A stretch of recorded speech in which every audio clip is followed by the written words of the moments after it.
Oui, effectivement, moi j'attends que les locataires puissent récupérer leurs biens, effectivement. Moi j'ai toujours expliqué en fait la circonstance dans lesquelles je les avais rencontrés il y a quelques semaines, enfin une semaine, quelques jours avant les événements, et que quand ils sont venus me voir, ça a toujours été un simple contentieux locatif entre bailleurs et locataires.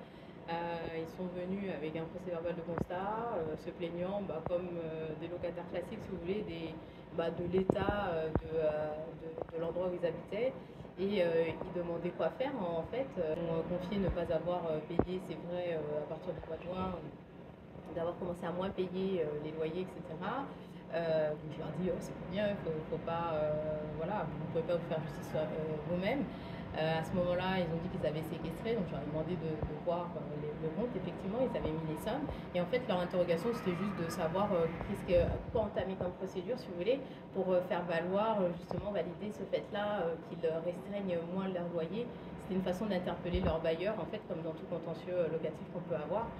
Et j'ai été très surprise en fait après la tournure des événements, parce que quelques jours après j'ai donc reçu la fameuse vidéo où on voit Monsieur Lambert avec ses enfants.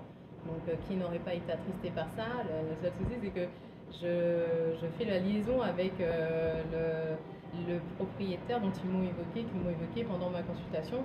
Du coup, je leur demande si c'est bien lui et ils me disent oui, sauf qu'on n'était pas au courant qu'il était sous une tente.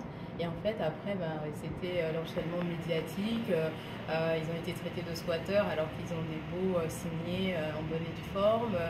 Ça a été en fait très rapidement, ça enflait sur les réseaux sociaux et c'était incontrôlable. Et, très, très rapidement aussi, après les faits, ils se sont inquiétés de personnes qui s'amassaient devant le domicile et puis après, le lendemain, ils ont été expulsés. Donc ça, c'était le soir, le 27 au soir. Et puis en fait, ils ont eu l'impression d'une véritable descente aux enfers. Où ils ne peuvent plus sortir de chez eux, leur photo est diffusée sur tous les réseaux, etc. Et c'est vrai que moi, effectivement, si j'avais que la vidéo, j'aurais compris, je comprends le sentiment de chaque Guadeloupéen à se dire la famille, effectivement, Lambert est dehors, qu'est-ce que c'est que ces histoires, etc.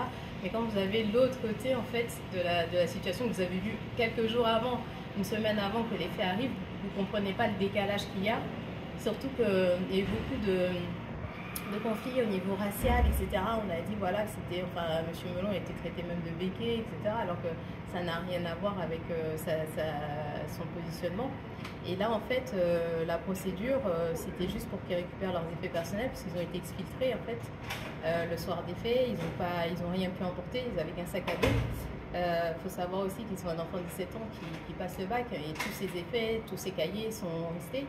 Leur fille aussi, leurs voitures sont restées aussi. Donc là, c'était juste histoire, enfin voilà, de demander leurs effets personnels en constatant, on est obligé de passer par là, de constater que l'expulsion n'a pas été faite juridiquement sur la base d'un titre exécutoire qui est demandé en fait par le droit, hein, et en fait de récupérer leurs effets personnels.